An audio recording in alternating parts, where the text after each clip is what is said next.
తెలుగు రాష్ట్రాలలో పెను సంచలనం సృష్టించిన సాఫ్ట్వేర్ ఇంజనీర్ విజయారెడ్డి అదేవిధంగా వారిద్దరు పిల్లలు ఆత్మహత్య కేసు మిస్టరీ ఇంకా కొనసాగుతూనే ఉంది.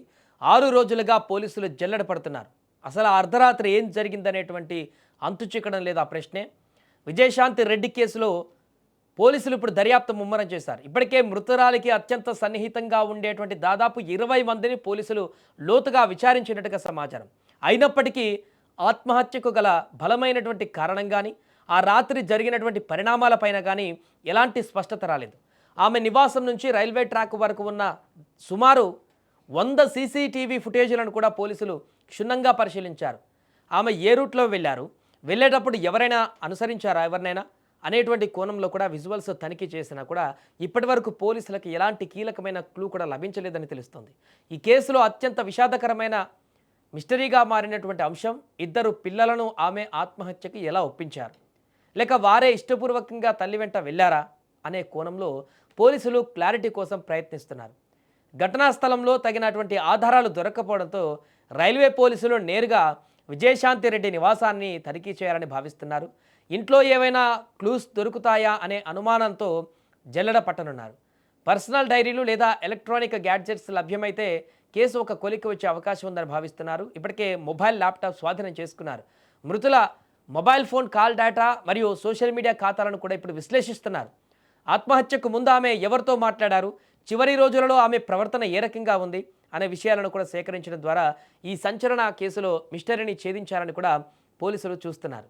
అయితే విజయారెడ్డి తన చావుకు వెనుక ఎవరూ కారణం కాదు, ఒంటరితనం వేధిస్తుంది అనేటిది చెప్పినప్పటికీ కూడా ఒంటరితనం అనే పదాన్ని ప్రస్తావించినప్పటికీ దర్యాప్తు సంస్థలను ఇది పూర్తి కారణంలా అనిపించడం లేదు. వాటి కూడా ఆర్థికంగా ఎలాంటి లోటు లేదు, కుటుంబంలోనూ కలహాలు లేవు. మరి అలాంటి స్థితిలో కేవలం ఒంటరితనమే ఒక తల్లిని ఇంతటి దారుణానికి పురిగొల్పుతుందా అన్నది పెద్ద ప్రశ్న. ఎందుకంటే ఆమెతో పాటు ఇద్దరు పిల్లల్ని కూడా తీసుకుపోయేంత దారుణమైనటువంటి ఒంటరితనం ఏముంటుంది?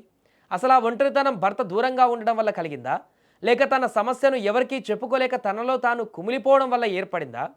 ఏదైనా సమస్యలో కూరుకుపోయి ఆ సమస్యలో ఒక్కతే తాను ఫైట్ చేస్తూ ఇకెవరు లేరు, దాన్ని ఎవరికి చెప్పుకోలేక ఇబ్బంది పడి తనకు తానే ఒంటరిగా ఫీల్ అయిందా?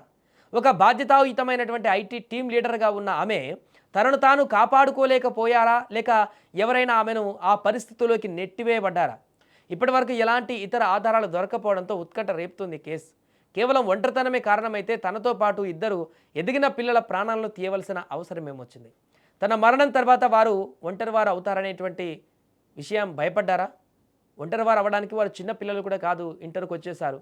ఇంకేదైనా కారణం ఉందా అనేది కూడా ఇప్పుడు తెలియాల్సి ఉంది. ఆమె మొబైల్ ఫోన్ డేటా మరియు ఆఖరి కాల్స్ విశ్లేషిస్తే తప్ప అసలైన నిజం బయటపడకపోవచ్చు అంటూ కూడా చెప్తున్నారు. బట్ అన్ని కోణాలలో ఇప్పుడు పోలీసులు దర్యాప్తు చేస్తున్నారు. 100 సీసీటీవీ ఫుటేజ్లను పరిశీలించారంటే అర్థం చేసుకోవచ్చు ఈ నుంచి ఆమె రైల్వే ట్రాక్ దగ్గరికి వెళ్ళినటువంటి పరిణామాలన్నింటిలో కూడా. మధ్యలో ఇంకెవరైనా కలిసారా, ఎక్కడైనా అనుసరించారా, రకరకాల ప్రయత్నాలలో కూడా ఈ యొక్క కేసును దర్యాప్తు చేస్తున్నారు. ఎక్కడైనా చిన్న క్లూ దొరుకుతుందా అని చెప్పేసి. ఎందుకంటే తనకు తాను ఒంటరితనంతో చనిపోయాననేటువంటి విషయాన్ని మనం యాక్సెప్ట్ చేయలేకపోతున్నాం కాబట్టి ఇంకేదో కారణం ఉంటుందనేటువంటి ఒక ఆలోచనకు వెళ్ళాం కాబట్టి ఆ కారణాన్ని అన్వేషించడం కోసం జరుగుతున్నటువంటి ప్రయత్నాలు ఇవి చాలా లోతుగా వెళ్తున్నాయి. అయినా ఎక్కడ కూడా తోక దొరకట్లేదు. మొబైల్ అండ్ ల్యాప్టాప్ కొంచెం హై సెక్యూరిటీ లాక్స్ ఉన్నట్టున్నాయి, వాటికి ఫోరెన్సిక్ పంపించారు. అక్కడ ఓపెన్ అయితే దాంట్లో ఏమైనా క్లూ దొరికితే కొంతమేరకు ఒక ఐడియాకు రావడానికి ఉంటుంది. ఆమె ఒంటరితనం అనుభవించింది దేనికనేటువంటిది క్లారిటీ రావట్లేదు. ఏదైనా మానసిక ఇబ్బందికరమైనటువంటి పరిస్థితి ఏర్పడిందా, లేకుంటే ఏదైనా సమస్యలో ఆమె కూరుకుపోయిందా, ఎవరికి చెప్పుకోలేనటువంటి భారీ సమస్యలో కూరుకుపోయి తనకు తానే ఇక నా సమస్యకు నేను పరిష్కరించలేకపోతున్నాను అని చెప్పేసి విసిగిపోయి తనకు తాను ఈ రకమైనటువంటి నిర్ణయానికి వచ్చిందా? అలా వస్తే పిల్లలు ఏం చేశారు? చేతికొచ్చిన పిల్లలు పెద్ద పిల్లలే వారు. వాళ్ళని ఎలా తీసుకువెళ్ళి ఆత్మహత్యకు బలవన్మరణాలకి పాల్పడేలాగా చేసింది అనేది కూడా మిస్టరీగా మారింది. అందుకే వీటన్నిటి ప్రశ్నల నడుమ ఇది కేసుకు సంబంధించి ఒక క్లూస్ ఏమైనా దొరికితే ఒక క్లారిటీ వచ్చే అవకాశం ఉంది. ఇంట్లో నుంచి అయితే చాలా క్లియర్గా ఉంది. ఎవరితో ఇబ్బందులు, ఎవరి నుంచి ఇబ్బంది కానీ, ఆర్థిక ఇబ్బందులు కానీ ఏమి కానీ లేవు. అందుకే ఇంకా బయట వ్యక్తుల నుంచి ఈ యొక్క ఆరా తీసే ప్రయత్నం చేస్తున్నారు. చూడాలి దర్యాప్తులో రాబోయే రోజుల్లో ఎలాంటి పరిణామాలు ఎదురవుతాయో.